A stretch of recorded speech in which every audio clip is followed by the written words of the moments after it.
Ambassador Jeffrey, I'm dismayed as I heard your answer to Senator Kerry, because that puts us before where we were when we had the ambassador designee to Armenia being interviewed, and the statements that Senator Kerry read to you are the response to this committee and to Chairman Biden from the State Department because of great angst that was created as a result of her testimony.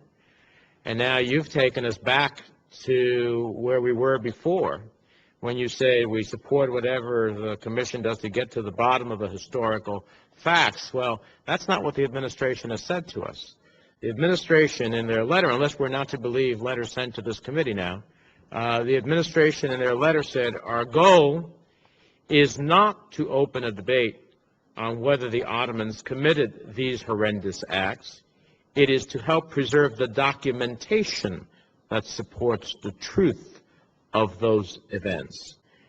And that letter by Assistant Secretary of Legislative Affairs, Mr. Reynolds, further went on, the administration recognizes that the mass killings, ethnic cleansing, forced deportation of over 1.5 million Armenians were conducted by the Ottoman Empire. We indeed hold Ottoman officials responsible for those crimes. Now, what I heard you respond to the question is quite different. So you want to clear it up for me, or are you sticking with your statement that we support whatever it is to get to the bottom of the facts? The historical facts, as I see it, have now been admitted to by the State Department and clearly stated as such, and I don't get a sense that's what you're telling us, so that puts a complication in this process. Maybe you can help us. I'll try, Senator. Certainly everything that Assistant Secretary Reynolds wrote is U.S. government policy, and we stand by it. What I was trying to communicate was it's also important for Turks and Armenians to move forward on a joint effort to work on these issues and to come to some kind of, to the extent they can, a common view of the historical facts. Well, if in fact we already have come to the conclusion that the historical facts, as outlined by Mr. Reynolds on behalf of the State Department in July of this year, are that we indeed hold Ottoman officials responsible for those crimes, why would we support an initiative that ultimately doubts whether those are the historical facts? Why, if the Turks seek to do that, that's one thing. But why would we be supportive of an effort that ultimately undermines the very position that our State Department has? In conflicts such as this, Senator, we believe that as a general rule, and we apply this across the board in the many conflicts that I've been involved in, we have, and it's our obligation to our own citizens and to the historical record to have our own views, but it is also important to try to encourage the various sides on a dispute, be it this one, be it others, to try to come to some sort of joint understanding of the past and a joint way forward for the future.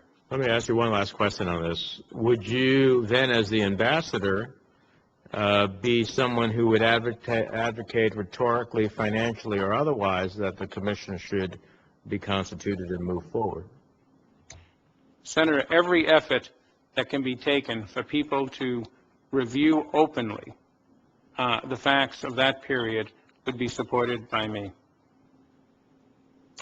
Let me ask you, do you believe that despite some painful legacy of the Armenian genocide, continued illegal Turkish blockade, Armenia has repeatedly offered to open diplomatic relationships with Turkey without preconditions? Do you believe that Turkey should accept Armenia's offer to establish full diplomatic and economic relations without any preconditions?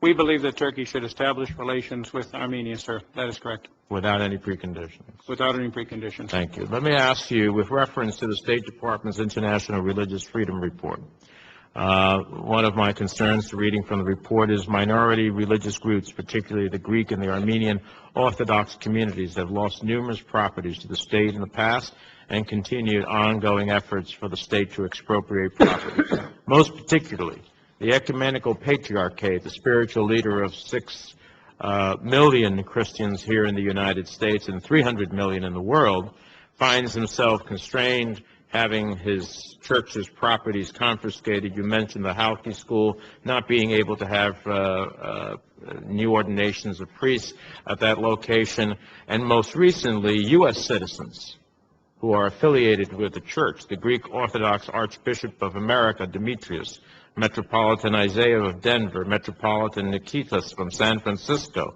and others who attended the Holy Synod in Istanbul were ultimately treated in a way in which we would want no United States citizen to be treated. What is it that you would intend to do as our ambassador to Turkey to get Turkey to understand the importance of religious freedom and the respect of the Ecumenical Patriarchate, which represents a spiritual leader of millions of Americans here at home? Senator, we would continue the progress and continue the pressing that we have done in the past. This was one of the biggest issues when I was there last time. It's something that I know that Ambassador Wilson and his predecessors have put a lot of time and effort into. We've seen some success.